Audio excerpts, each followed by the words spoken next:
Alhamdulillah Rabbil Alamin.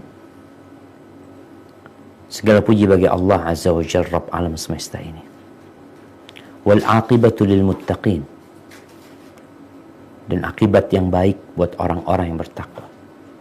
Wala udwana illa 'ala zalimin. Dan tidak ada permusuhan kecuali buat orang-orang yang zalim.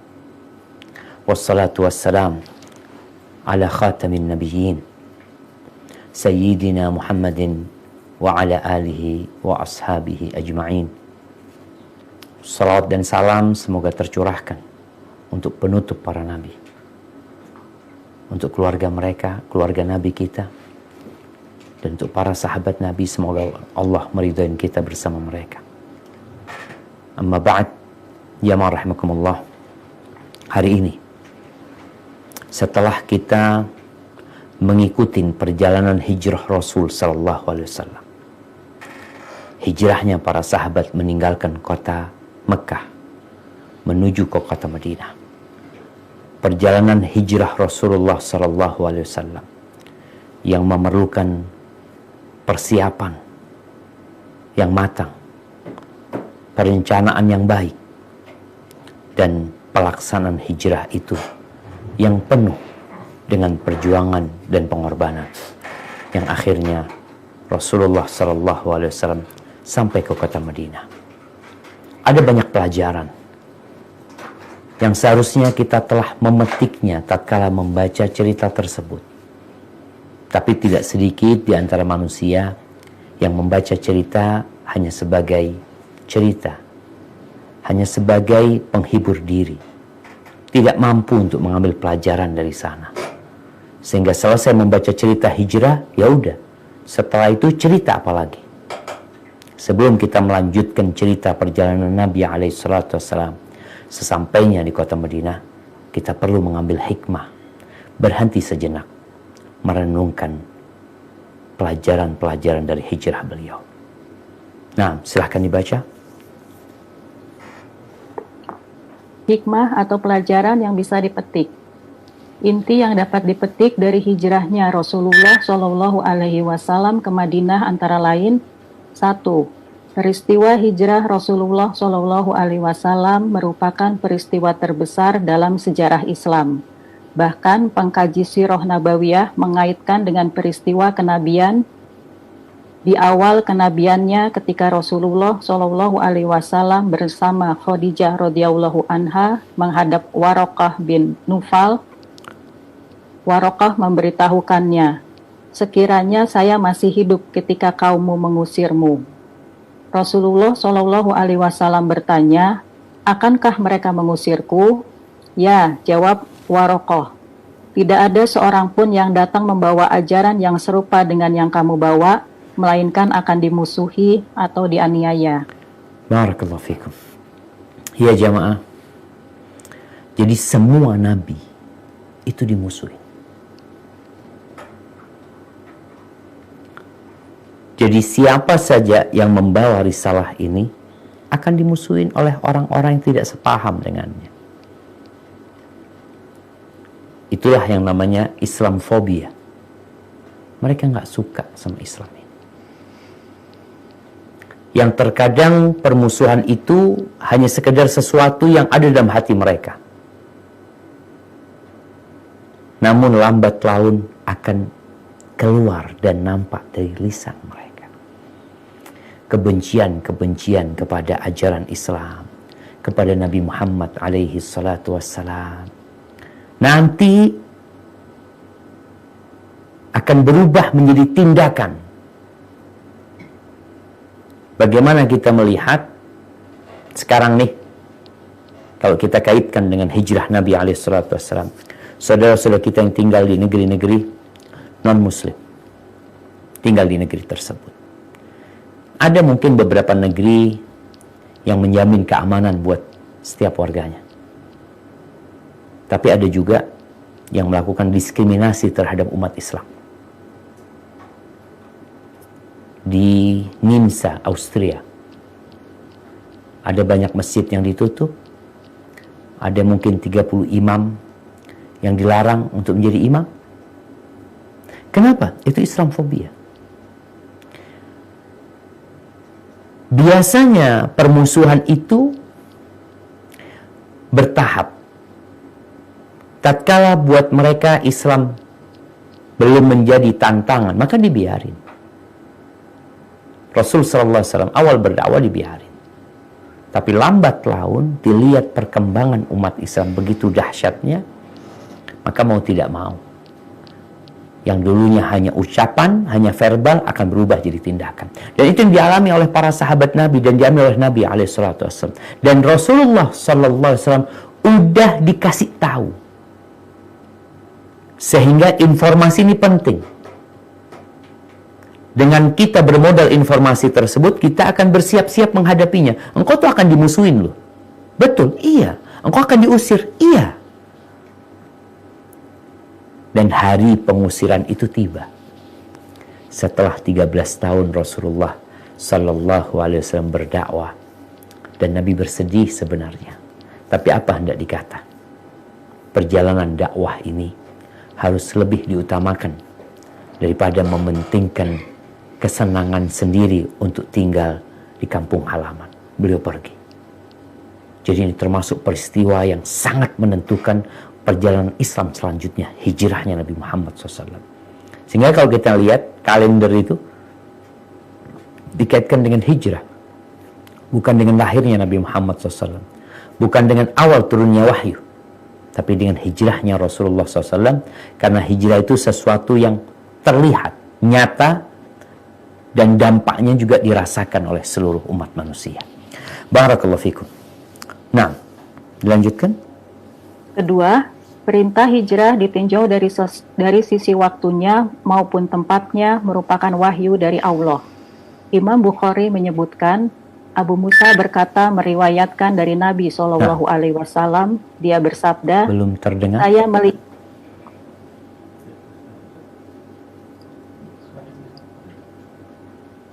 Dua, Nah, perintah terputus. hijrah. Bisa terdengar, Ustaz?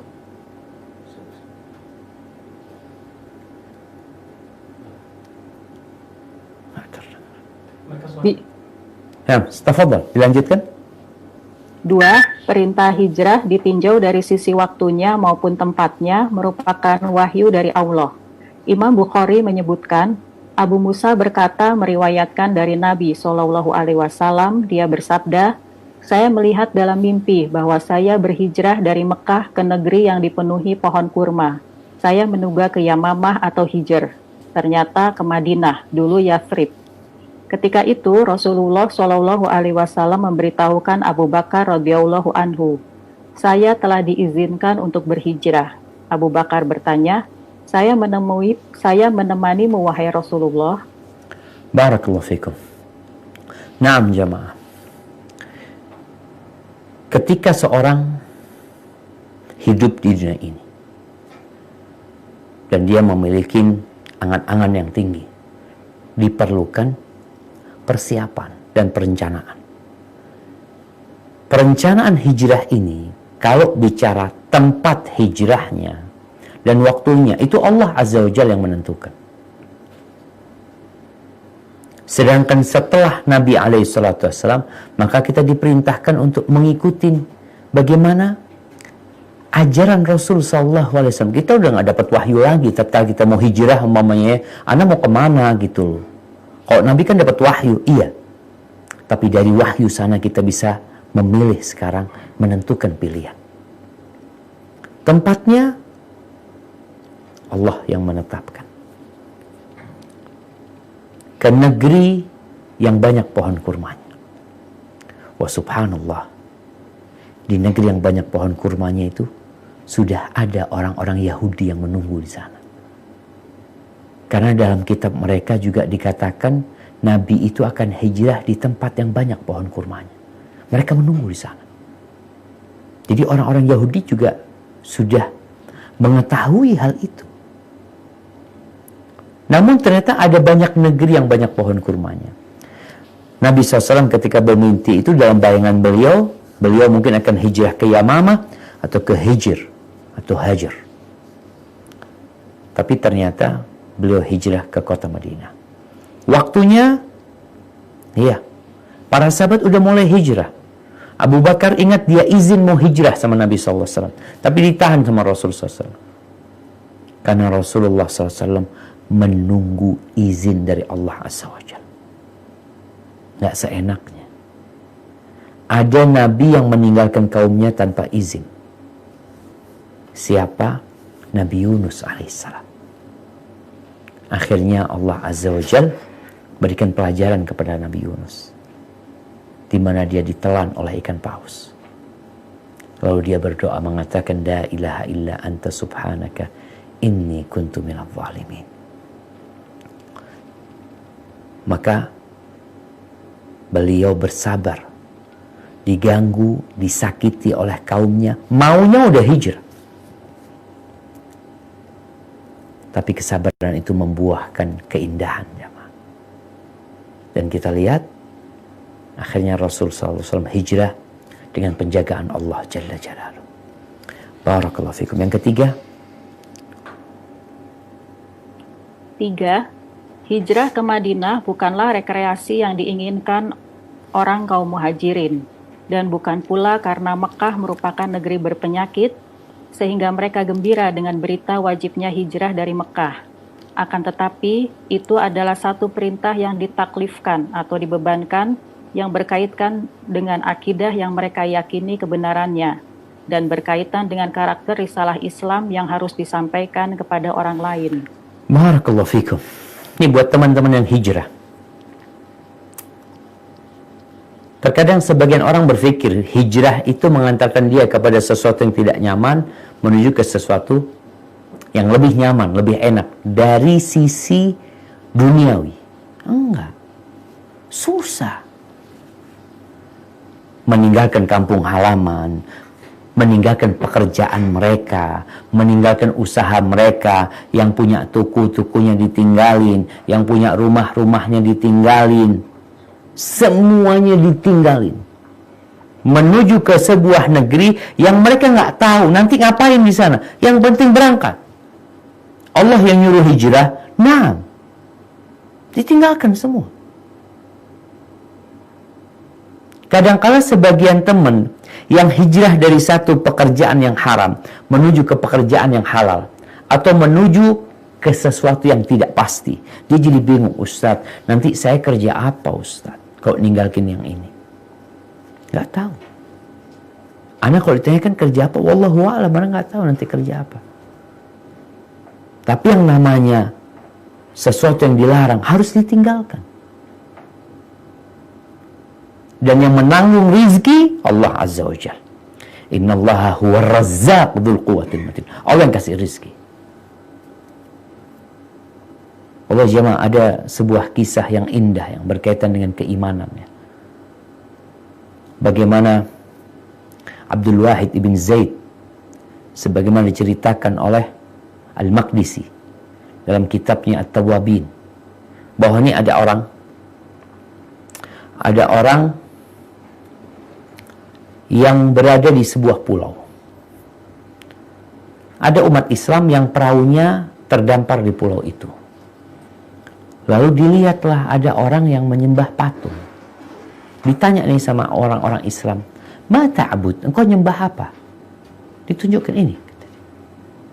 Ada berhala.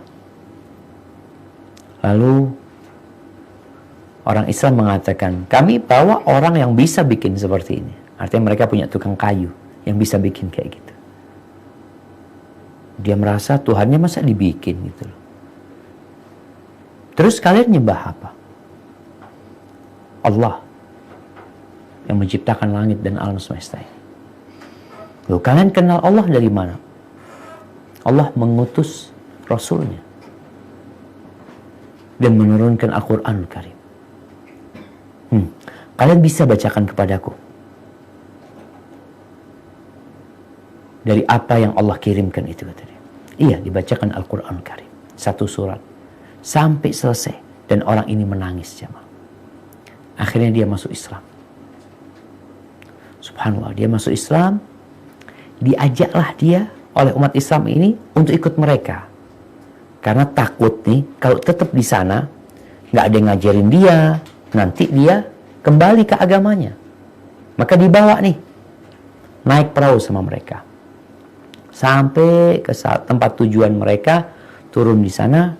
Ketika mau turun, orang-orang ini pada ngumpulin uang zakat. Orangnya kan baru masuk Islam, masuk mu'allaf nih. Akhirnya dikumpulin, diberikan kepada dia. Kata dia, uang apa ini? Kata dia. Ya, engkau pakailah. Kau kan perlu biaya hidup, kata dia. Orang ini mengatakan, subhanallah, kata dia. Kali ini ngajarin aku tentang Allah. Ketika aku melakukan kesyirikan, Allah tuh tetap kasih rizki sama aku. Masa aku sudah beriman, Allah gak akan kasih rizki sama aku, kata dia. Itu orang-orang pada terheran dengan ucapan orang yang baru masuk Islam. Bagaimana keyakinan dia dengan agama Allah SWT. Dan itulah yang kalau kita lihat, bagaimana para sahabat Nabi, tatkala hijrah, sekali lagi disebutkan, bukan untuk rekreasi. Orang kalau keluar dari rumahnya untuk rekreasi, yang ada kebahagiaan dan kegembiraan. Tapi orang yang keluar dari rumahnya ke tempat yang mereka masih bingung di sana mau ngapain, yang ada mereka jadi pikiran. Tapi karena mereka beriman dengan Allah Al-Wahidul Ahad, itu membuat mereka merasa mudah untuk meninggalkan segala kesenangan mereka menuju ke kota Madinah. Dan kota Madinah itu ada wabahnya. Sebagian sahabat masuk kota Madinah sakit. Apakah para sahabat betah di kota Madinah? Sebagian nggak betah di awal kedatangan mereka. Nggak nyaman buat mereka negeri itu. Sampai akhirnya Nabi Muhammad SAW berdoa memohon agar Allah mencintakan kota Madinah sebagaimana Allah mencintakan kepada mereka kota Mekah. Atau lebih. Barakallahu fikum. 4. Bergegasnya para sahabat radhiyallahu anhum melaksanakan perintah Rasulullah Shallallahu alaihi wasallam terhadap hijrah ke Madinah dengan meninggalkan anak, harta dan tanah air. Tidak ada yang tertinggal di Mekah kecuali orang yang dikehendaki Nabi untuk tinggal, atau memang tertahan, atau memiliki uzur lainnya, dan jumlah mereka sangat sedikit. Hal ini mengingatkan kita untuk melaksanakan perintah Rasulullah Shallallahu Alaihi Wasallam dan berhati-hati dari mengingkarinya. Berdasarkan firman Allah Ta'ala, A'udzubillahi minasyaitonirrajim. Falyahdzaril ladzina yukhalifuna an amrihi an tusibahum fitnatun aw yusibahum azabun alim. Maka hendaklah orang-orang yang menyalahi perintahnya takut akan ditimpa cobaan atau ditimpa azab yang pedih. Quran Surat An-Nur ayat 63. Barakallahu fikum. Ini pelajaran penting buat kita. Para sahabat Nabi itu ketika diperintahkan untuk hijrah, mereka langsung berangkat. Mereka ninggalin apa? Jadi semua kesenangan mereka ditinggalkan. Keluarga pun, orang tua pun ditinggalin, anak mereka tinggalkan.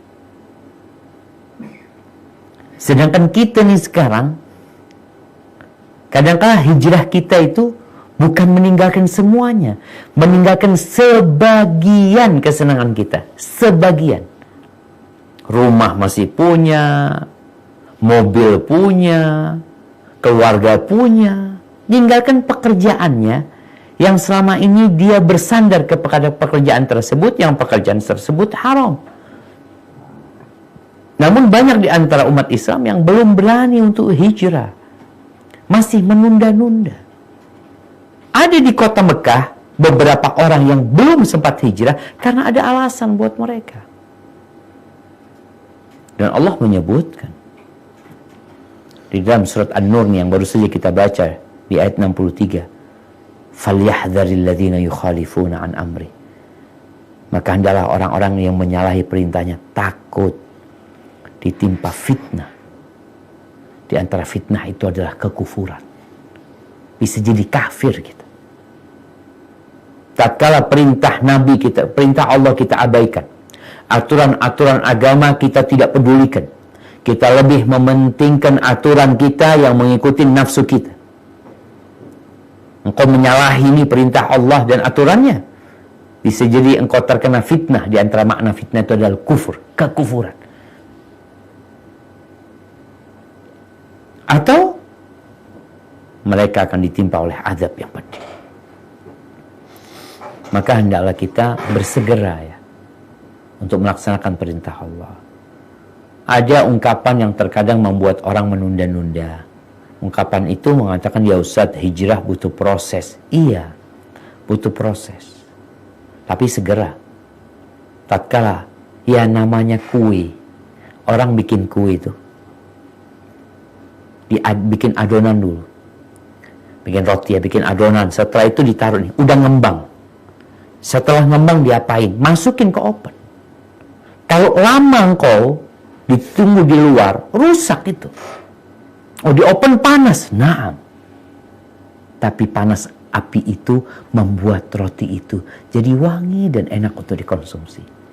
Sebagian orang berhenti di proses ketika dia sudah dibikin, ditunggu mengembang, lama dia nggak dimasukin ke oven, rusak jadinya.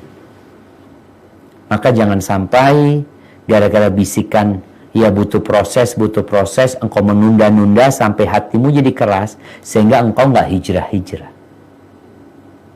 Ini pelajaran buat umat Islam. Para sahabat segera jemaah meninggalkan kesenangan mereka. Terus nanti ngapain? Terserah sudah. Kita punya Allah Azza wa Jalla. Keimanan itu yang membuat orang jadi merasa nyaman ketika dia kenal sama Allah Azza wa Jalla. Engkau itu hijrah menuju ke siapa? Allah kan? Allah itu yang punya bumi ini gitu loh. Yang memberikan rizki kepadamu di Mekah, itu pula yang akan memberikan rizki kepadamu di Medina. Sama Tuhannya. Maka jangan pernah takut. Laksanakan perintah Allah dan jangan ditunda-tunda. Barakallahu fikum. Nah, yang kelima. 5. Peristiwa hijrah mengandung kemuliaan yang istimewa bagi Abu Bakar radhiyallahu anhu. Dia yang dipilih oleh Rasulullah Shallallahu alaihi wasallam sebagai kawan dalam hijrah. Abu Bakar menyerahkan anaknya, pembantunya, dan hartanya untuk keperluan hijrah. Cukuplah firman Allah yang membenarkannya. A'udzubillahi minasyaitonirrajim. Saniyasnaini idhuma fil ghori idh yaqulu li sahibihi la tahzan inna ma'ana. Dia salah seorang dari 2 orang ketika keduanya berada dalam gua. Di waktu dia berkata kepada temannya, janganlah kamu berduka cita, sesungguhnya Allah bersama kita. Quran Surat At-Taubah ayat 40. Syekh Muhyiddin Syekh Zadah berkata, ini cukup sebagai bukti atas kelebihan Abu Bakar dibandingkan sahabat-sahabat radhiyallahu anhum yang lain. Ketika Rasulullah Shallallahu alaihi wasallam sendiri yang memilihnya untuk dirinya pada situasi seperti itu.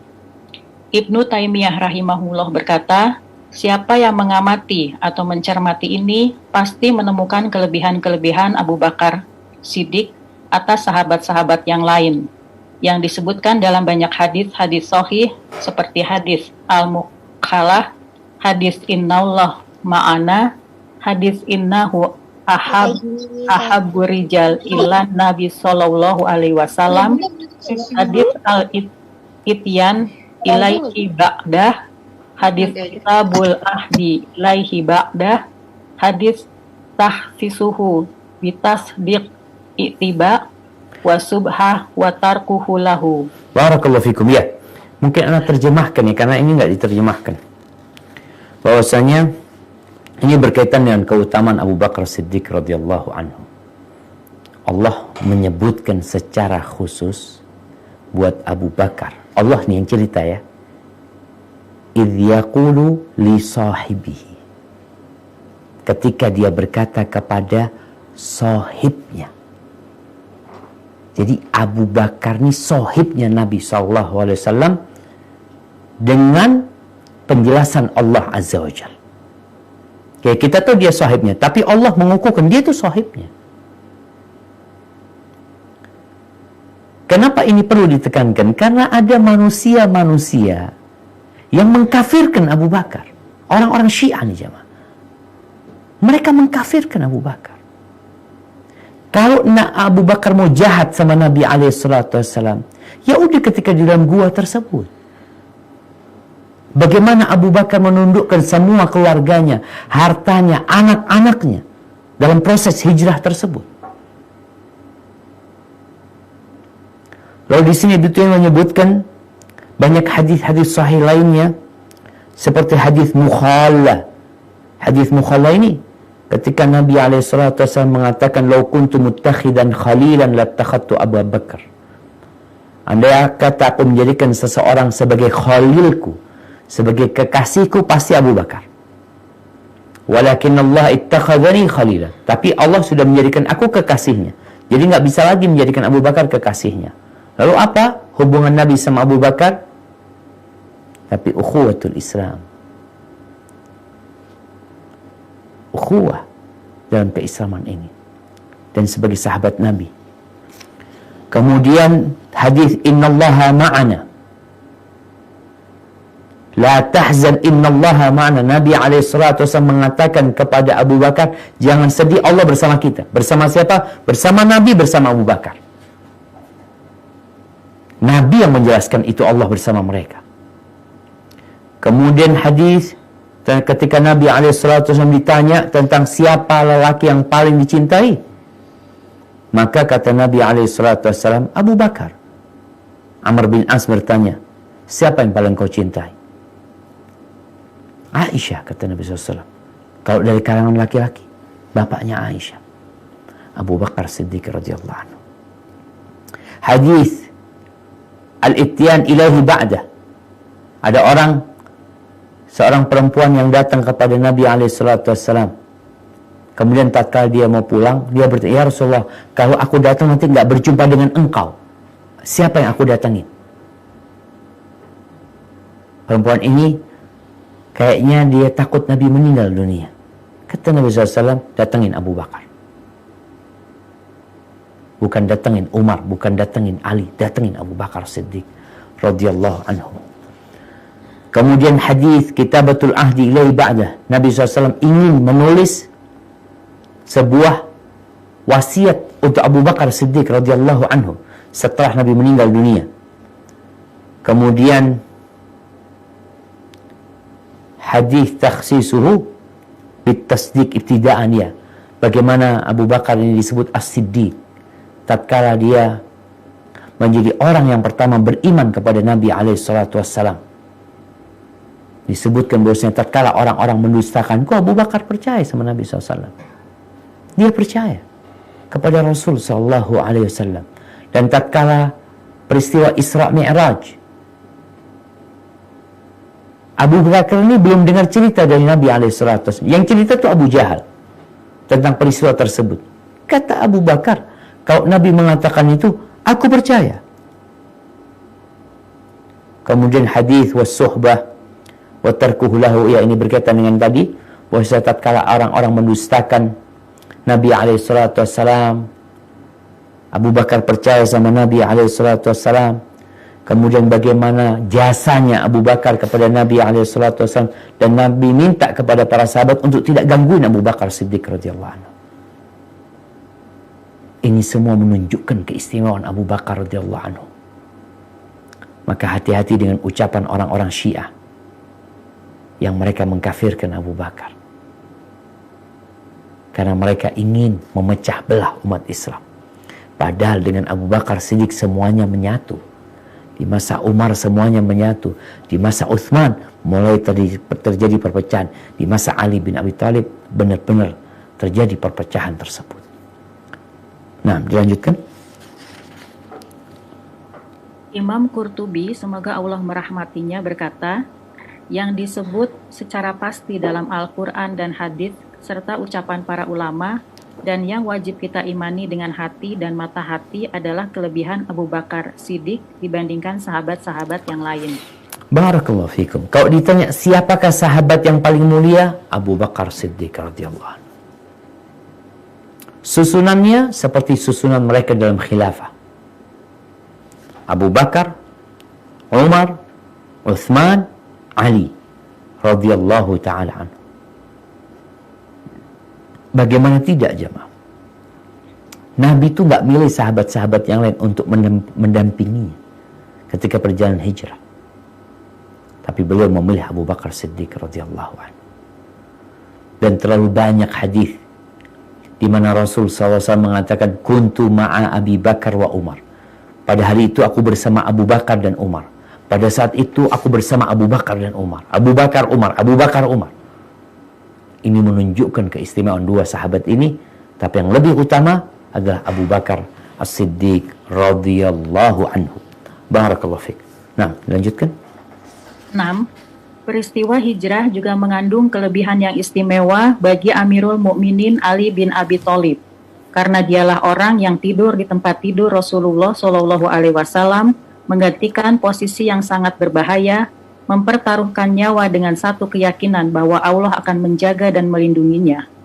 Dia melaksanakan tugas dan tanggung jawab yang dibebankan Rasulullah Shallallahu Alaihi Wasallam kepadanya ketika kurang lebih 23 tahun. Ali radhiyallahu anhu berkata, Nabi Shallallahu Alaihi Wasallam mengatakan janji kepadaku bahwa tidak ada yang mencintai kamu melainkan dia orang beriman, dan tidak ada yang membenci kamu melainkan dia itu munafik.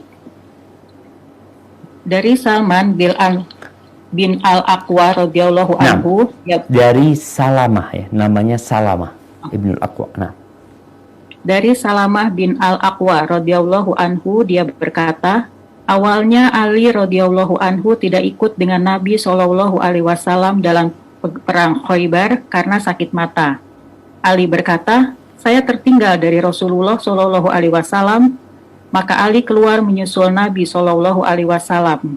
Ketika di malam yang keesokan harinya Allah memberikan kemenangan kepada mereka, Rasulullah Shallallahu Alaihi Wasallam berkata, saya akan memberikan bendera atau akan mengambil bendera. Besok pagi, laki-laki yang dicintai Allah dan Rasul-Nya, atau dikatakan yang mencintai Allah dan Rasul-Nya, di tangannya lah Allah akan memberikan kemenangan. Ternyata kami mendapati Ali dan apa yang kami harapkan. Mereka berkata, ini Ali. Maka Rasulullah Shallallahu Alaihi Wasallam memberikan bendera kepada Ali, dan Allah pun memberikan kemenangan melalui tangannya. Barakallahu fikum. Ya. Kalau di pelajaran kelima itu berkaitan dengan keistimewaan Abu Bakar Siddiq radhiyallahu anhu yang mendampingi Rasulullah sallallahu alaihi wasallam, di faedah yang keenam keistimewaan untuk Ali bin Abi Thalib radhiyallahu anhu. Kita nih ahlu sunnah wal jamaah harus cinta kepada keluarga Nabi alaihi salatu wasallam dan juga wajib cinta kepada sahabatnya. Karena ada yang menabrakkan antara dua kelompok yang mulia ini. Seakan-akan keluarga Nabi benci kepada para sahabat, seakan-akan sahabat mendolimin keluarga Nabi SAW. Nggak benar. Mereka saling mencintai. Dan kita diwajibkan mencintai para sahabat dan mencintai keluarga Nabi SAW. Bagaimana tidak ada keutamaan Ali di sini, sedangkan Ali yang tidur di atas ranjang Nabi SAW. Resikonya besar. Kenapa dikatakan resiko besar? Karena rumah itu dikepung oleh sekelompok anak-anak muda yang siap untuk membantai Nabi SAW dengan satu pukulan. Ali tidur di atas ranjang Nabi SAW dan dia yakin akan dijaga sama Allah SWT, dan Allah menjaganya. Setelah itu Ali masih punya beban lain, yaitu harus menyelesaikan amanah-amanah. Jadi Nabi SAW dalam kondisi beliau menjadi Nabi dan mengajak orang-orang untuk mentauhidkan Allah Azza wa Jalla, ternyata orang-orang kafir ini masih titip barang sama Nabi SAW. Masih titip. Karena mereka tahu nggak ada yang amanah lebih dari Nabi SAW. Bagaimana mereka menuduh Nabi berdusta, tapi mereka titip sama Nabi SAW. Ini sebuah kontradiksi, tapi itu terjadi. Maka Ali bin Abi Thalib menyelesaikan amanah tersebut. Dan ini pelajaran juga buat kita, jemaah. Jangan sampai kebencian kita kepada satu kelompok membuat kita berkhianat kepada mereka. Enggak. Tetap kita harus sampaikan hak-hak mereka. Lalu bagaimana hadis Nabi SAW mengatakan kepada Ali, La yuhibbuka illa mu'min. Tidaklah mencintaimu kecuali orang beriman. dan tidaklah membencimu kecuali orang munafik. Kalau ada orang Islam benci sama Ali bin Abi Thalib, itu tanda-tanda dia munafik. Gimana keluarga Nabi engkau benci? Keutamaan Ali banyak sekali.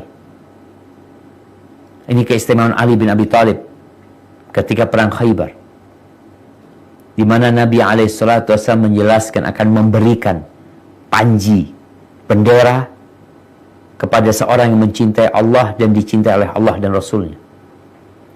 Atau akan mengambil bendera ini seorang laki-laki yang mencintai Allah dan Rasulnya, dan Allah mencintai dia dan Rasulnya juga mencintai dia. Dan ternyata siapa orang itu? Ali bin Abi Thalib. Namun ada satu perkara yang perlu difahami bersama, bahwa keistimewaan seseorang dalam satu perkara tidak menjadikan dia akhirnya jadi lebih utama dari sahabat yang lainnya. Dia memiliki keistimewaan yang sahabat lain tidak memilikinya. Itu tidak menjadikan dia lebih utama dari sahabat yang lainnya. Terus gimana Ustaz? Ya dikatakan dia punya keistimewaan ini. Contohnya, ada sahabat Nabi yang ketika meninggal dunia, sallallahu ala nabiyina wasallam, arsy Allah bergetar. Siapa? Sa'ad bin Mu'ad. Tapi itu tidak menjadikan Sa'ad bin Mu'ad lebih utama dari Abu Bakar Siddiq. Tidak. Ada sahabat Nabi yang terompahnya terdengar di surga. Siapa? Bilal bin Rabah. Apakah keistimewaan ini menjadikan Bilal lebih utama dari sahabat lainnya? Tidak. Ya udah, dia punya keistimewaan di sana. Jadi keistimewaan yang khusus untuk seseorang dari kalangan sahabat tidak menjadikan sahabat itu secara otomatis lebih utama dari sahabat yang lainnya. Karena kita akan mendapatin, oh, Umar bin Khattab punya keistimewaan. Setan tuh kalau berpapasan sama Umar dia cari jalan lain. Bersama Abu Bakar nggak ada itu. Namun ini tidak menjadikan Umar lebih utama dari Abu Bakar Siddiq radhiyallahu anhu. Kemudian Utsman bin Affan, yang kata Nabi SAW, ala astahi min rajulin tastahi minhul malaika. Apakah aku tidak malu dari seorang yang malaikat malu sama dia? Abu Bakar masuk ke rumah Nabi SAW, paha Nabi tersingkap, Nabi tidak menutupnya. Umar masuk, paha Nabi tersingkap. Ketika Utsman masuk, radhiyallahu ta'ala anhu, Nabi duduk memperbaiki duduknya dan menutup pahanya. Aisyah heran, kenapa engkau ketika Abu Bakar yang masuk, Umar masuk, kau biasa-biasa aja. Tapi ketika Utsman, engkau langsung memperbaiki dudukmu dan pakaianmu. Ya gimana aku nggak malu? Malaikat malu sama dia. Ini keutamaan yang dimiliki oleh Utsman. Ali punya keutamaan tadi. Hadis yang kita baca, Allah cinta sama dia, Rasulnya cinta sama dia, dan dia cinta kepada Allah dan Rasulnya. Ada beberapa keistimewaan lainnya milik Ali bin Abi Thalib, namun itu tidak menjadikan sahabat ini akhirnya lebih utama dari sahabat yang lainnya dalam keistimewaan itu. Iya, dia istimewa di sana tuh. Dan banyak sahabat Nabi yang memiliki keistimewaan. Abu Ubaidah Amir bin Jarrah, ketika Nabi hendak mengutus seseorang, Nabi mengatakan, aku akan utus kepada kalian aminan amin hadil ummah, orang yang aman dari umat ini. Siapa yang diutus? Abu Ubaidah Amir bin Jarrah. Itu ada keutamaan dia di sana. Barakallahu fikum. Nah, yang ketujuh,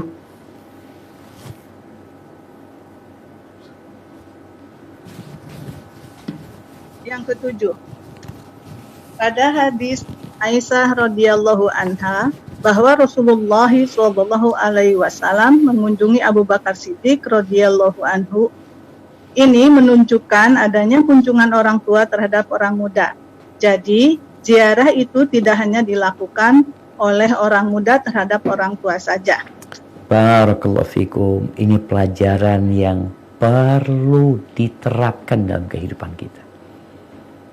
Berapa banyak silaturahim putus karena senioritas. Berapa banyak ukhuwah Islamiyah rusak gara-gara ada pandangan senioritas. Jadi yang harus mengunjungin itu yang junior. Kadang-kala nih paman marah sama keponakannya. Engkau nggak pernah ziarah ke rumah. Nggak benar nih. Sekali-kali paman ini ngajarin dia yang ziarah supaya keponakannya malu. Sehingga dia, oh ya paman, ya Allah minta maaf sampai paman yang datang ke sini ya. Seperti itu. Jadi kadang-kala nih, ada ustadz senior, ada ustadz junior umpamanya di kampung tersebut.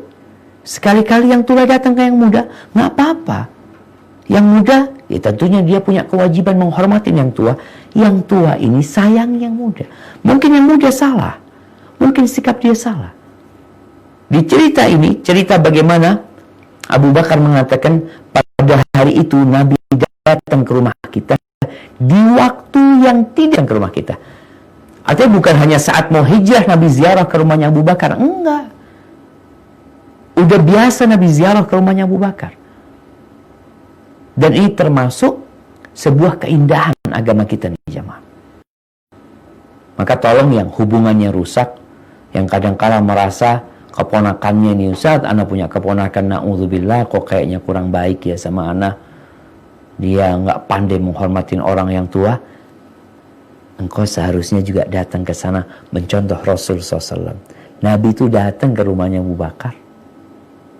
Kan seharusnya Abu Bakar yang datang ke rumah Nabi SAW. Nabi itu hal yang lumrah sebenarnya jamaah.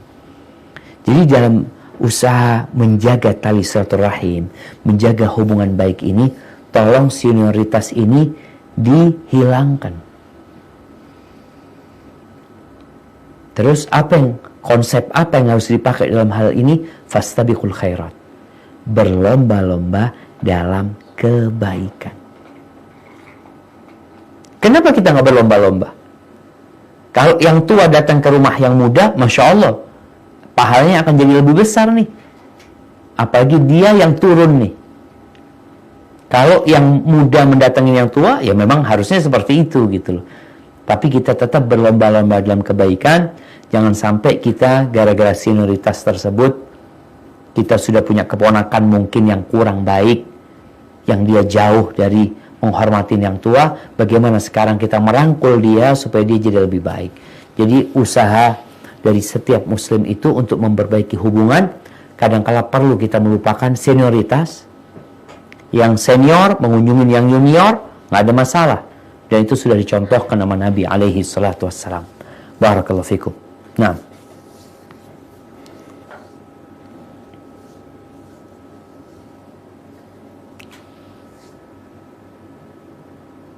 udah baca? Oh.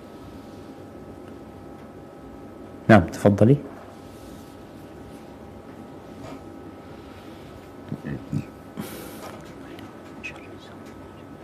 Wiyati, tafadhol. Poin ke-8 sekarang. Poin ke-8. Di antara perkataan Aisyah radhiyallahu anha, Rasulullah sallallahu alaihi wasallam datang dan meminta izin untuk masuk rumah, lalu diizinkan baginya. Berdasarkan penjelasan tersebut, kita mengambil satu adab di antara adab memasuki rumah, yaitu meminta izin untuk masuk.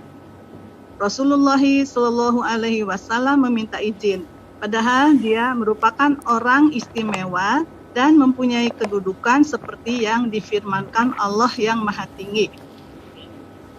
A'udzubillahi minasyaitonirrajim.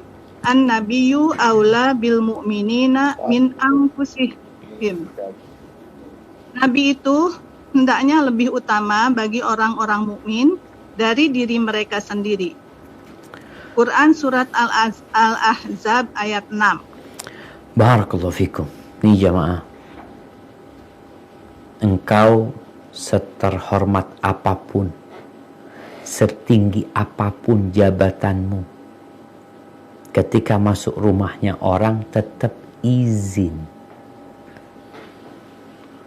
Karena ada orang-orang yang sok ya, karena dia orang terhormat, orang ini itu, tahu-tahu nyelonong ke rumah muridnya, ke rumah anak buahnya.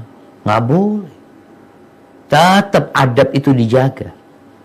Dan Rasul sallallahu alaihi wasallam yang mengatakan al-isti'dzanu thalath. Izin itu 3 kali. Masuk rumahnya orang tuh izin 3 kali. Fa in udzina lak wa illa farji. Kalau diizinkan oleh pemilik rumah, baru engkau masuk. Nggak diizinkan, pulang. Kemudian bagaimana adab izin juga? Yang banyak orang nggak belajar adab izin. Makanya kadang-kala katanya ada pelajaran etika, adab ya. Di sekolahan. Ketahuilah, pelajaran etika dan adab yang paling sempurna yang telah diajarkan oleh Nabi kita Muhammad alaihissalam.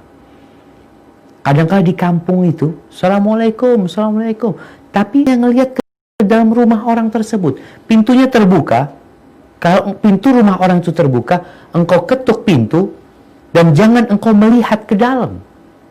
Mungkin kau berdiri di samping, ketuk pintu, ucapkan Assalamualaikum. Kemudian nggak boleh juga izin, lalu tatkala nggak ada jawaban kita mengintip ke jendela mereka atau ke kaca rumah mereka. Nggak boleh. Ada adabnya. Ketika dikasih izin, baru masuk. Tidak dikasih izin, pulang. Rasul sallallahu alaihi wasallam izin masuk rumahnya Abu Bakar.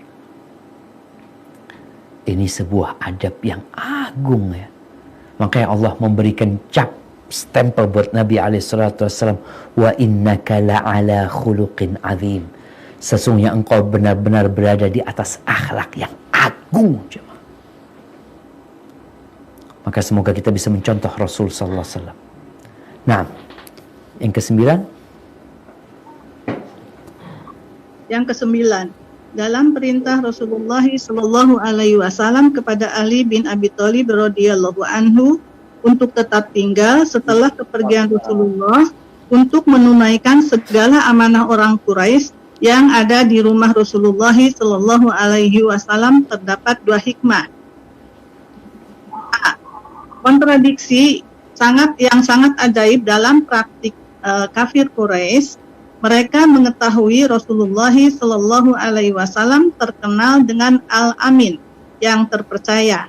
Bahkan menitipkan harta benda mereka kepada Rasulullah Shallallahu Alaihi Wasallam ketika sukar menemukan orang lain yang bisa dipercaya.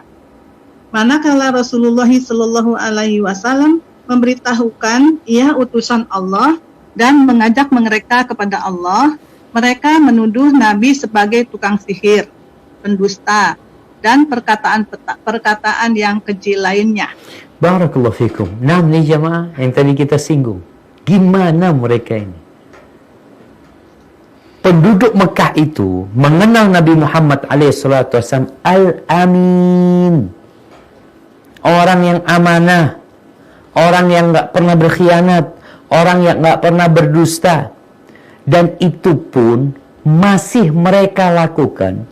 Artinya keyakinan Nabi Muhammad SAW Al-Amin itu masih mereka yakini sampai setelah beliau menjadi Nabi. Mereka masih titip barangnya ke sana. Kalau barang aman di sana. Tapi gimana kau nggak percaya dia itu utusan Allah Azza wa Jalla?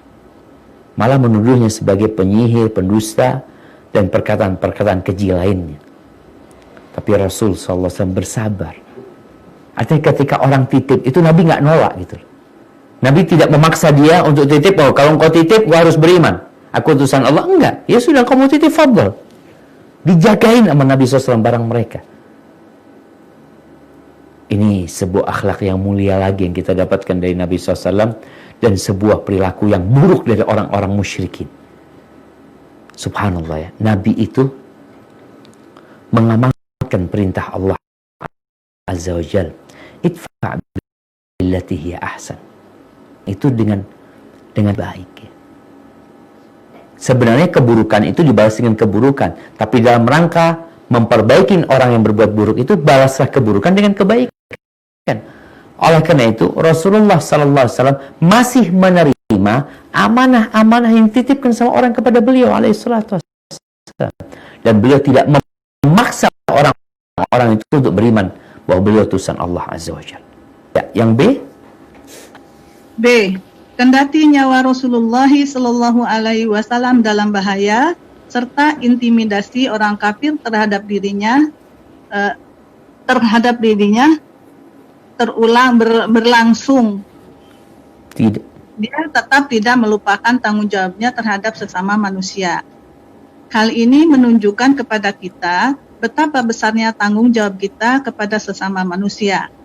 Kita tidak boleh mengabaikannya. baik yang berkaitan dengan hak-hak materi maupun imateri, seperti mengganggu kehormatan dan sebagainya.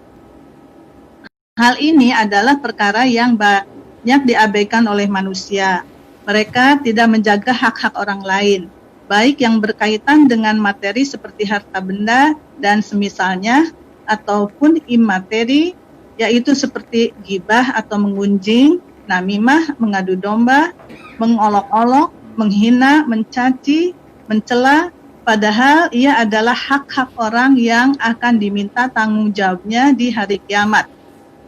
Rasulullah Shallallahu Alaihi Wasallam menyampaikan dalam khutbah dari penyembelihan kurban di Mina ketika Haji Wada, sesungguhnya darah kalian, harta kalian, dan kehormatan kalian adalah haram atas kalian untuk mengambilnya dengan aniaya, seperti haramnya hari ini tanggal 10 Zulhijjah, haram berperang di negeri ini, tanah suci dalam bulan ini, Zulhijjah bulan suci. Barakallahu fikum. Ya jamaah, ini pelajaran buat kita ya. Nabi SAW dalam kondisi beliau tetap melaksanakan, beliau dalam kondisi diancam mau dibunuh, beliau tetap melaksanakan amanah. Beliau tidak mengambil hak orang, beliau tunaikan amanah-amanah tersebut. Sedangkan kita nih sekarang kadangkala hak ini Nabi hanya orang kafir, beliau tidak memakan hak, diberikan kepada mereka. Maka kondisi sekarang bagaimana manusia banyak meremehkan yang urusan dengan hak-hak manusia lainnya, baik yang berupa materi atau imateri. Kau pikir ini yang punya utang, berapa banyak orang punya utang lalu menunda-nunda pembayaran utang padahal dia mampu untuk membayarnya. Ada punya utang gak mampu bayar, kabur, menghilang. Bukan malahnya engkau datang minta maaf, malah engkau kabur. Rasulullah SAW mengatakan matlul ghani zulmun. Menunda-nunda pembayaran utang dari orang yang punya kemampuan adalah kezaliman. Yuhillu irdahu wa uqubatahu. Yang itu akhirnya menghalalkan kehormatan orang tersebut dan menghalalkan dia untuk mendapatkan hukuman. Maka hati-hati umat Islam, jangan meremehkan utang. Kita ini udah lama terbiasa dengan hutang. Kemudian bicara tentang hak-hak lainnya, umpamanya ada orang titip sesuatu sama kita, tolong dikembalikan. Kita pinjam sesuatu kepada orang, umpamanya itu kembalikan kepada orang. Atau bicara tentang kehormatan dia, nanti akan ada hari ditegakkannya keadilan. Jangan sampai kita termasuk orang-orang yang bangkrut, yang udah ngaji, yang udah belajar, udah banyak pahalanya, tapi gara-gara ada hak orang lain yang kita bawa mati, akhirnya di hari kiamat kita dituntut, dan kalau nggak cukup pahala kita, maka dosa-dosa akan ditimpakan kepada kita, dan kita akan ditimpakan ke neraka, dimasukkan ke neraka. Dan lihat Rasul SAW terhadap haknya orang-orang. Maka ini menjadi pelajaran indahnya Islam kayak gitu, jemaah. Jangan sampai kita ini yang menyebabkan orang itu Islamfobia. Oh, tuh Islam tuh ngutang nggak bayar, ambil bayar barang, kabur nggak ngelunasin, ini itu. Jangan sampai. Kadang-kala kita ngambil barang sama non-muslim. Kan ada yang memang titip barang lalu setelah kita jual kita balikin, kita bayarin sama dia. Jangan sampai engkau mengatakan, loh itu kan orang kafir Ustaz. Iya, orang kafir yang hidup dalam jaminan keamanan, maka harta mereka itu terjaga. Nggak boleh kita ambil. Nabi memberikan pelajaran kepada kita, padahal beliau dalam kondisi sulit, beliau tetap mengembalikan amanah-amanah tersebut. Barakallahu fikum. Nah, yang ke-10. Ketika Abu Bakar radhiyallahu anhu menawarkan unta yang dipersiapkan kepada Rasulullah sallallahu alaihi wasallam, Rasulullah Shallallahu Alaihi Wasallam berkata, saya membayarnya. Disebutkan inti dari perbuatan Rasulullah Shallallahu Alaihi Wasallam tersebut adalah Rasulullah Shallallahu Alaihi Wasallam menginginkan hijrahnya tersebut sempurna dengan jiwa dan hartanya, karena mengharapkan keutamaan dan kesempurnaan dalam hijrah dan jihad di jalan Allah.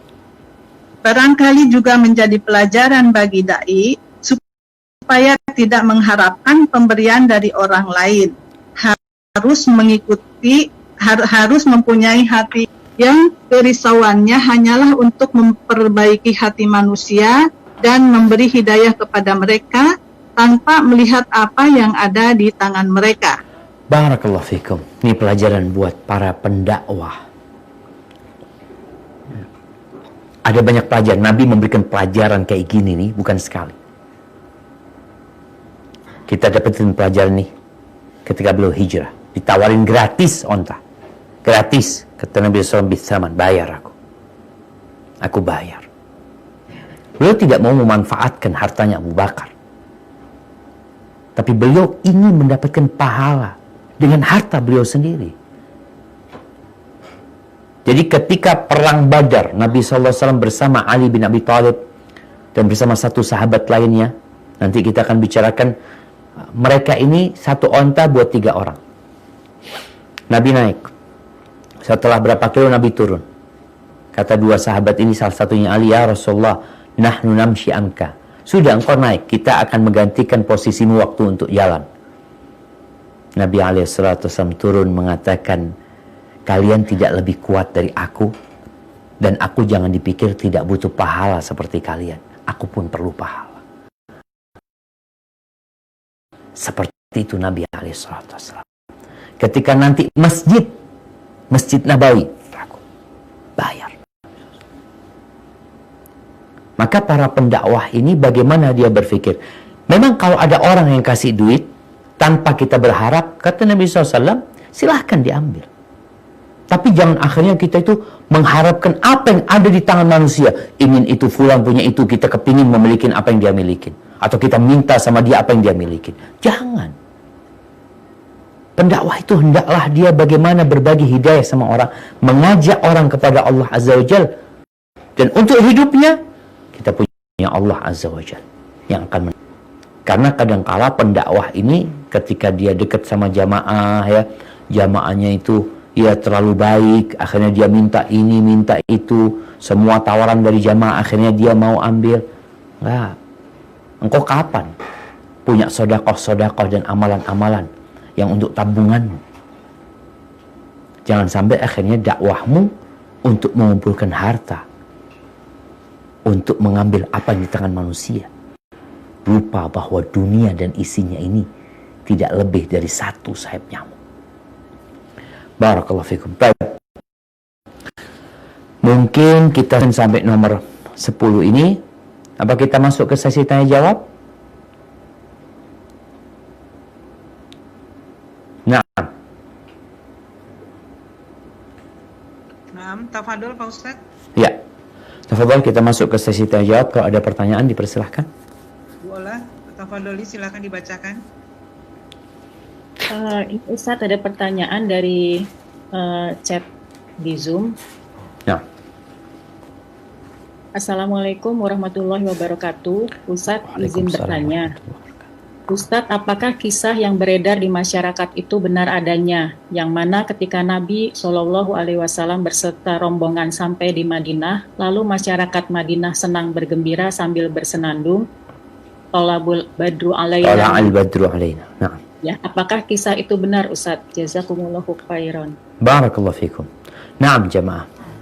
Nanti kita akan baca sebenarnya. Jadi kisah tersebut ada riwayat yang menyebutkan hal itu. Bahwasanya tatkala Rasul SAW masuk ke kota Madinah, anak kecil itu bergembira melihat Rasul SAW, lalu mereka mengatakan, Tala'al badru alaina min thaniyatil wada' wajaba syukru alaina mada'a lillahi da. Mereka sambil berjalan ya mendampingi Nabi SAW. Hanya memang riwayat tentang senandung ini disebutkan dhaif oleh sebagian ulama. Di antaranya Syekh Albani rahimahullahu ta'ala. Tapi sebagian ulama yang lainnya mengatakan ya berkaitan dengan riwayat-riwayat yang tidak berkenaan dengan hukum, bukan berkaitan dengan akidah, ya yusta'nas bihi, yang mungkin bisa dipakai untuk melengkapi cerita tersebut. Jadi yang jelas tentunya para sahabat berbahagia dengan kedatangan Rasul SAW yang sudah dinanti-nanti ke kota Madinah. Barakallahu fikum. Jadi memang kisah itu ada dalam riwayat buku-buku sirah, hanya saja diperselisihkan keabsahannya. Hada wallahu a'lam bissawab. Nah. Pertanyaan berikutnya, Ustadz, mengenai garis keturunan Rasulullah Shallallahu Alaihi Wasallam. Ada sumber yang menyebutkan Rasulullah Shallallahu Alaihi Wasallam keturunan Nabit, ada lagi keturunan Qaidar. Mana yang sahih, Ustadz? Keturunan Nabit atau keturunan Qaidar?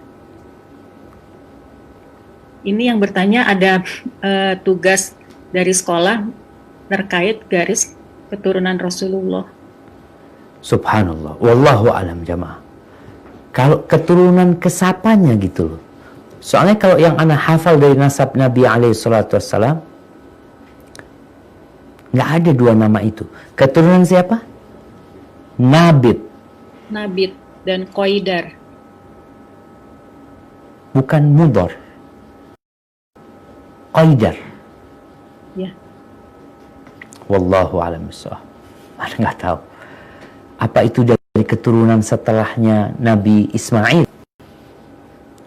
Keturunan, mungkin tulisannya ada yang salah. Tulisannya sih di WA-nya seperti itu, Ustaz. Tulisannya kayak apa? N-A-B-I-T. N-A-B-I-T. Ya, yang Qaidarnya Q-A-I-D-A-R. B-I-T. Yang Qaidar Q A-I-D-A-R. D-A-R. B-A D. D delta. Oh. D ya, Qaidar.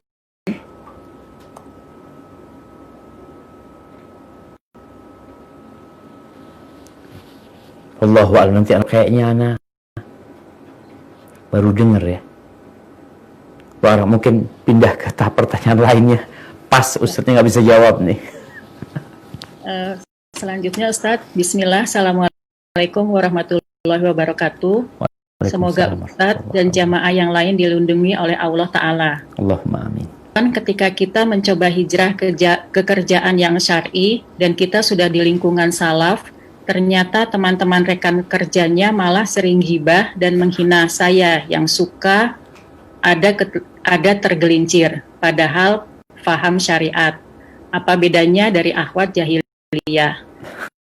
Dan bagaimana menjadi diri sendiri di ruangan? Karena ketika sudah di ruang sendiri malah takut dan menjadikan diri dapat ridho dari manusia. Minta solusinya Ustadz untuk bertahan dalam situasi ini. Syukron, jazakumullahu khair wa barakallahu fikum. Barakallahu fikum. Ya jamaah. Tadi malam atau kemarin malam kita punya kajian hijrah. Iya. Malam Ahad ya. Malam Ahad after hijrah. Di sinilah jamaah. Jadi tatkala orang hijrah itu apa sih yang harus dia lakukan? Karena kadang-kala sebagian tadi udah hijrah, udah ngerti, udah ngaji, tapi punya ternyata ilmu dia tidak dia amalkan. Dia bicara, oh kajian, datang kajian lagi. After hijrah itu kita harus tunduk kepada kebenaran tatkala jelas buat kita, kita ikutin. Ikut ilmu setelah itu. Yang ketiga apa yang kita lakukan? Kita praktekkan, pelajari untuk menjadi pedoman dalam hidup ini. Ini yang kurang dari teman-teman yang hijrah. After hijrah ya sama aja gitu. Yang beda cuma pakaiannya, yang beda cuma caranya. Akhwat gitu loh. Sedangkan majelisnya itu dia belum mempraktekkan Islam ini sebagai pedoman hidup dia. Yang namanya riba, ngomongin orang lain, itu sebelum hijrah dan sesudah hijrah, itu sama-sama terlarang. Bukan karena engkau sudah hijrah, ribah itu jadi boleh. Kadang-kadang ribah dibungkus dengan memberikan nasihat, mencari solusi. Karena udah faham dia dengan istilah-istilah syariat. Maka buat akhwat yang seperti ini, engkau bersabarlah. Dan tatkala engkau melihat mereka melakukan kesalahan, engkau harus jadi lentera. Engkau harus menerangi mereka. Kemana firman Allah Azza wa Jalla? Setelah itu orang yang hijrah, apa yang dilakukan? Watawasau bil haq. Saling memberikan nasihat dalam kebenaran. Abad Nabi itu setelah hijrah tetap saling memberikan nasihat. Mereka nggak maksum. Jadi bukan setelah hijrah itu orang nggak berbuat dosa, tetap berbuat dosa. Di masa Nabi alaihi salatu wassalam, ada sahabat yang kemudian mencela bagaimana cerita Abu Dzar yang dia sempat ngomong kasar kepada Bilal bin Rabah. Dia sempat mengatakan, ya ibn Sauda, wahai anak perempuan hitam. Itu apakah dibiarkan seperti ini? Enggak, dikasih tahu sama Nabi SAW. Dipanggil sama Nabi SAW. Pernah terjadi keributan Abu Bakar sama Umar? Iya, ributnya Abu Bakar sama Umar. Pernah. Akhirnya mereka datang kepada Nabi SAW. Nabi menyelesaikan urusan tersebut. Tugas kita ini setelah hijrah tetap berusaha untuk beramal baik. Pada saudara kita melakukan kesalahan, maka tugas kita watawasau bil haq. Saling menasihatin dalam kebenaran. Ustaz, nanti anak nggak disukain sama mereka. Ahibati fillah. Kalau seluruh penduduk bumi ini ridha sama kita, suka sama kita, apa manfaatnya buat kita kalau Allah murka sama kita? Maka nasihat anak buat teman-teman yang setelah hijrah kemudian mendapati kawan-kawan hijrah yang mungkin lebih dahulu hijrah, tapi ternyata masih ada kelakuan-kelakuan yang tidak mencerminkan seorang yang udah ngaji, maka tugas kita menasihatin mereka dengan hikmah, dengan memberikan ya petua-petua yang baik ya, dan terus mendoakan mereka. Karena jamaah, setan akan tetap godain kita. Cuma mungkin setannya kelasnya beda. Kalau sebelum hijrah, kelas setannya mengajak kemana. Kalau setelah hijrah, setannya tetap menggodain kita. Karena dia nggak pernah berhenti. Dan kata Nabi SAW, setan itu tidak tidur siang. Barakallahu fikum. Nah. Jazakallah khair Ustaz. Pertanyaan berikutnya. Assalamualaikum warahmatullahi wabarakatuh. Waalaikumsalam. Semoga Ustadz dan tim selalu dalam lindungan Allah Subhanahu wa Ta'ala. Amin. Maaf jika bertanya di luar tema. Izin bertanya Ustadz, pertama, apakah benar atau tidak jika setiap Muslim jika belum berangkat haji atau umroh dan meninggal, maka dalam keadaan kafir? Yang kedua, bagaimana hukum berangkat umroh dengan berhutang dahulu seperti yang ditawarkan agen travel yang pakai DP setelah selesai umroh baru dibayarkan? Dan apakah itu termasuk syiar agama? Jazakallah khair. Mohon penjelasannya. Apa yang terakhir? Umroh berhutang Ustadz. Jadi pada saat berangkat hanya bayar DP, Ya. pelunasannya setelah selesai umroh. Terus ada yang terakhir, yang syiar. Apakah itu termasuk syiar agama? Umrah ini maksudnya. Nah, itu. Barakallahu fikum.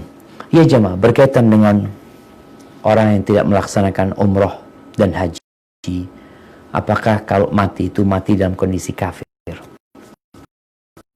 Yang pertama, ketahuilah bahwasanya itu kewajiban buat yang mampu. Walillahi 'alan nasi hajjul baiti man istata'. Allah tuh punya sebuah kewajiban, kunjungin rumah Allah Azza wa Jalla, melaksanakan haji bagi yang mampu. Kemampuan itu secara fisik, secara finansial.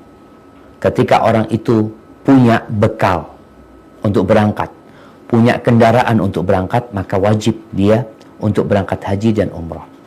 Kalau umpamanya orang ini wajib, sudah wajib, orang yang wajib tapi nggak berangkat umrah. Memang tadi ada sebuah ucapan yang diriwayatkan kepada Umar bin Khattab radhiyallahu anhu, bahkan ini disebutkan sebagai sebuah hadis. Ana akan bacakan: man malaka zadan wa rahilatan tablughuhu ila baitillahil haram hujju falam yahujja fala alaihi an yamuta yahudiyan aw nasraniyan.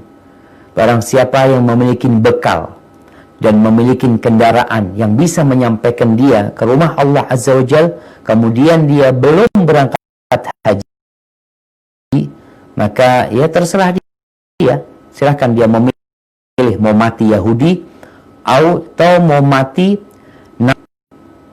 Wadzalika anna Allah yaqul, karena Allah mengatakan tadi ayat yang kita hajjul baiti man istata'a ilaihi sabila.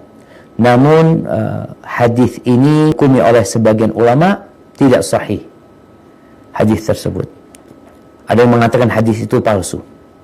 Adapun Asy-Syaukani mengatakan bahwasanya hadis ini hasan li ghairi. Hadis ini bisa disebut hadis yang hasan.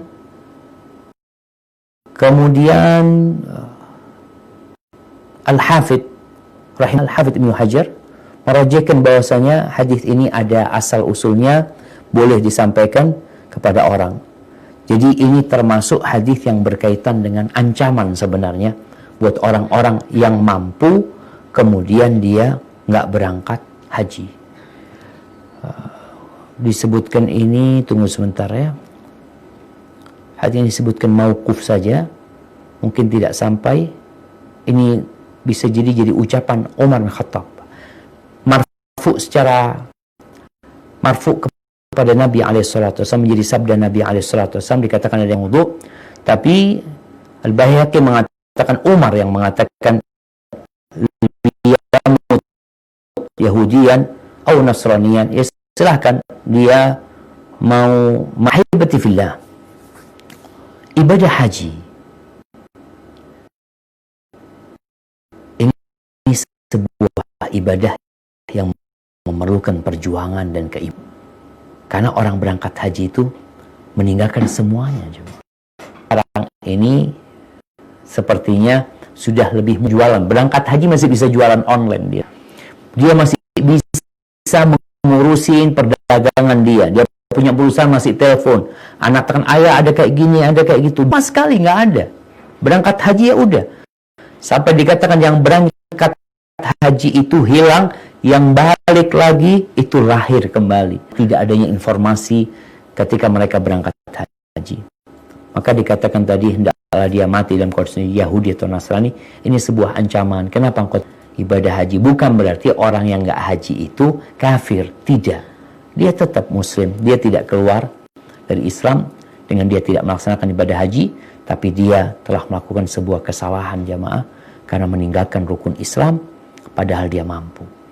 Baik, pertanyaan kedua berkaitan berangkat umroh pakai DP ya, berhutang dahulu. Ingat, umroh dan haji ini buat yang mampu. Bicara haji rukun Islam. Umroh, ada perbedaan para ulama. Apakah umroh juga wajib atau tidak? Ada yang berpendapat umroh itu wajib juga. Maka orang yang mampu berangkat umroh. Yang tidak mampu, jangan berhutang. Nasihat ana buat teman-teman yang tidak mampu, jangan berhutang.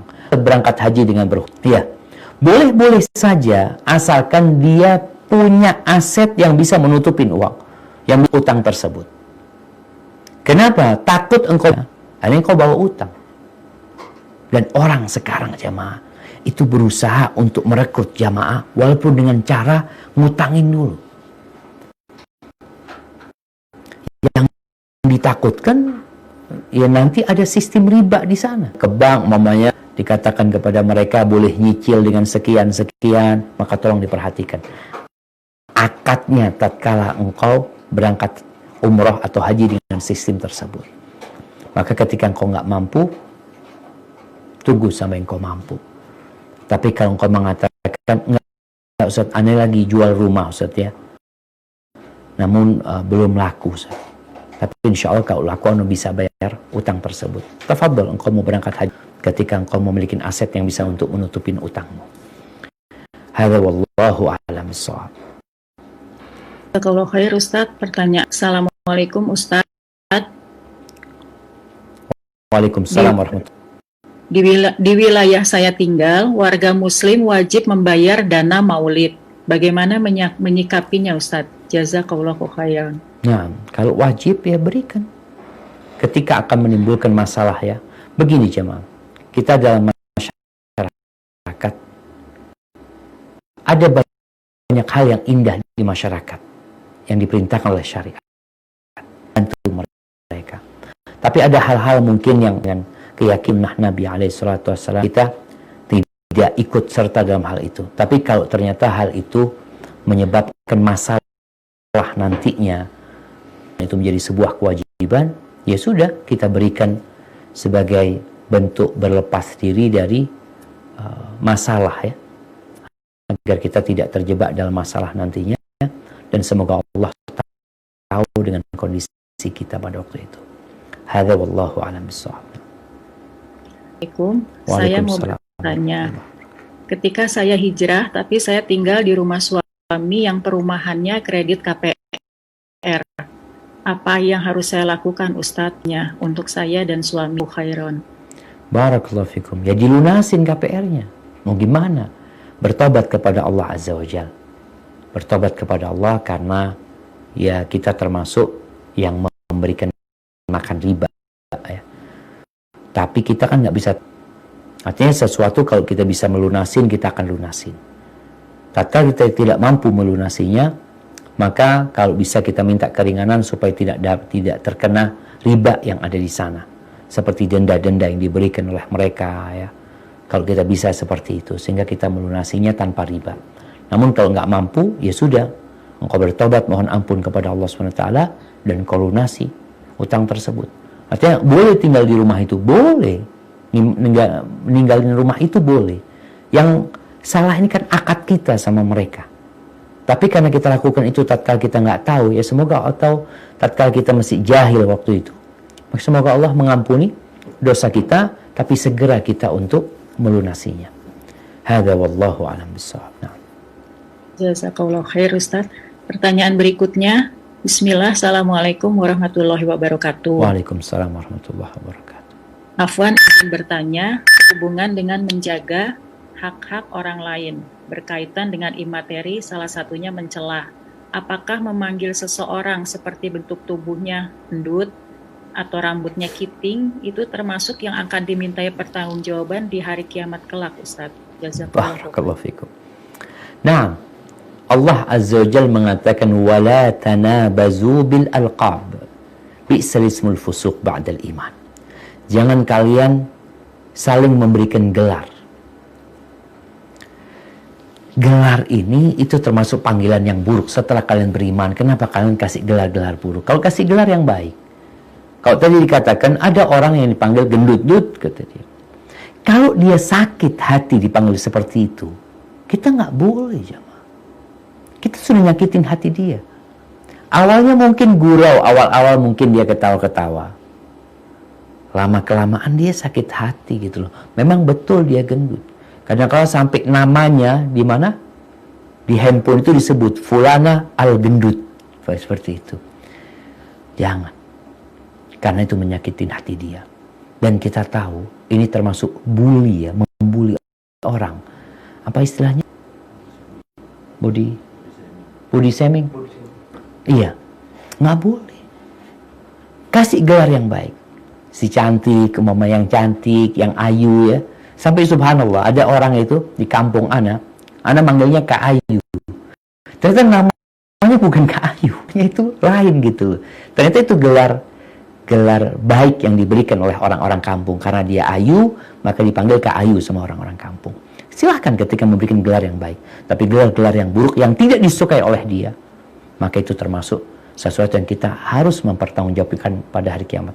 Dan Allah menyebutkan secara khusus. Karena dulu di Arab itu, ketika Nabi SAW datang ke kota Madinah, ya, tuh orang-orang Madinah tuh namanya 2, 3. Gelar-gelarnya itu macam-macam jemaah. Dan sampai sekarang masih ada daerah-daerah yang pakai nama dengan gelar. Namanya Ali umpamanya. Umpamanya ada Ali Ali embek umpamanya, Ali kambing umpamanya seperti itu. Padahal dia nggak suka. Tapi kalau dia ridho nggak apa-apa Ustaz. Ya nggak ada masalah, berarti kan urusan nanti pada hari kiamat sama dianya. Dia yang akan nuntut. Ketika dia sakit hati dengan panggilan tersebut, dia nggak suka, maka kita akan dituntut. Wallahu a'lam bissawab.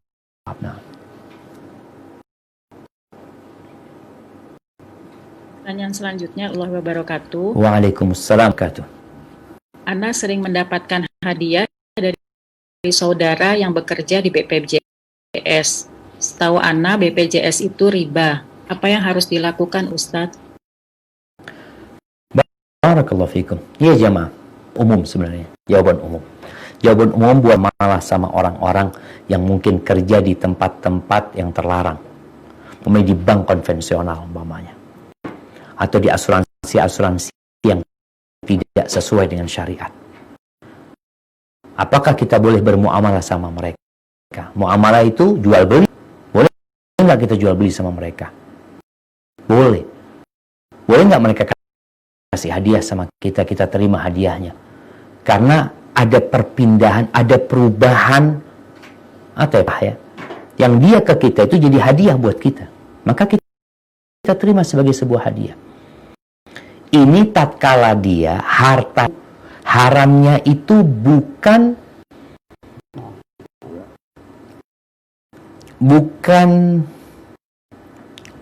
mati orang mencuri.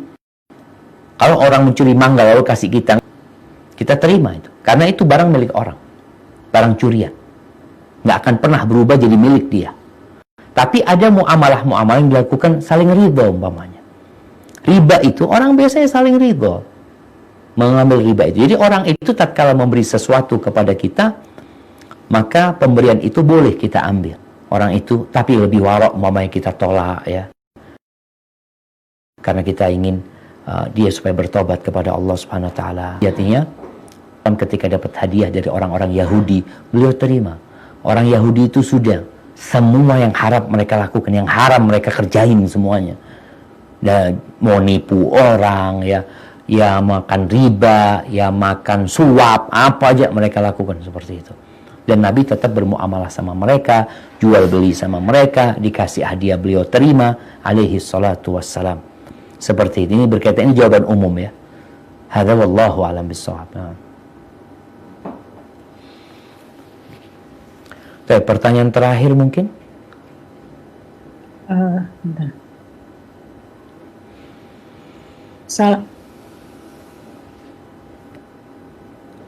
Assalamualaikum warahmatullahi wabarakatuh. Waalaikumsalam warahmatullahi wabarakatuh.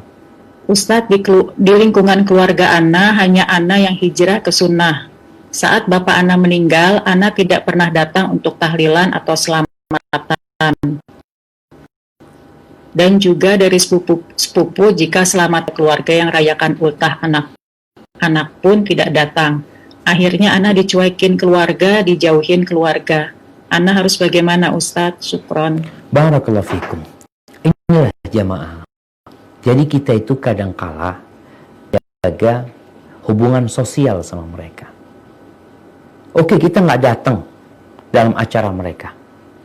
Tapi kita tetap datang ke rumah mereka, silaturahim sama mereka, kerabat kita umpamanya, ngobrol sama mereka, bawa hadiah buat mereka. Kita di sana minta uzur, kita minta maaf, kita nggak bisa hadir. Anak tetap mendoakan gitu ya. Jadi hubungan baik itu, acara-acara tadi yang disebutkan itu acara-acara yang momentumnya hanya mungkin nggak tahu setahun sekali, setahun dua kali. Tapi sepanjang tahun bagaimana kita menjalin hubungan sama mereka? Sepanjang tahun nih, ada 355 hari. Apa yang kita kerjain? Kita nggak datang, mereka punya acara 7 hari umpamanya. Tapi kita punya 300 sisanya, yang apa yang kita lakukan? Memang kita punya rizki, kita datang ke mereka, kita kirim kepada mereka. Momen tadi kita nggak hadir di ulang tahun mereka ya, tapi kita tahu kita punya keponakan ya, atau kita punya saudara, kita punya rizki, kita belikan hadiah buat mereka. Ini untuk menumbuhkan cinta dan kasih sayang. Karena Nabi SAW mengatakan tahadu tahabu, kalian saling berbagi hadiah, karena itu akan menumbuhkan cinta di antara kalian. Maka bagaimana tatkala kita tidak hadir di ritual-ritual yang mereka adakan, yang memang tidak sesuai dengan sunnah Nabi SAW, tapi kita tetap berbuat baik sama mereka, sehingga mereka nggak akan nyuekin kita gitu loh. Karena kita peduli sama mereka. Ada yang sakit, kita besuk mereka, mama kita bawain oleh-oleh. Kemudian ada yang sedang kena musibah, bagaimana kita menghibur mereka. Maka insya Allah kita tetap bisa dan menunjukkan kepada mereka sunnah itu indah. Sunnah itu indah. Jadi masalah kita ini kadang-kadang tadi udah nggak hadir di acara mereka, kemudian kita cuek sama mereka. Jadi sejatinya kita yang mencuekin mereka, terus mereka mencuekin kita. Hadza wallahu a'lam bishawab. Maka tolong kita minta petunjuk sama Allah SWT ya. Terus berdoa agar Allah menjaga kita untuk tetap berakhlak mulia bersama semua manusia sesuai dengan yang diajarkan oleh Nabi kita Muhammad alaihi salatu wassalam. Itu yang bisa pada kesempatan kali ini. Kurang lebihnya mohon maaf. Subhanakallahumma bihamdika asyhadu an la ilaha illa anta astaghfiruka wa atubu ilaik. Wassalamualaikum warahmatullahi wabarakatuh.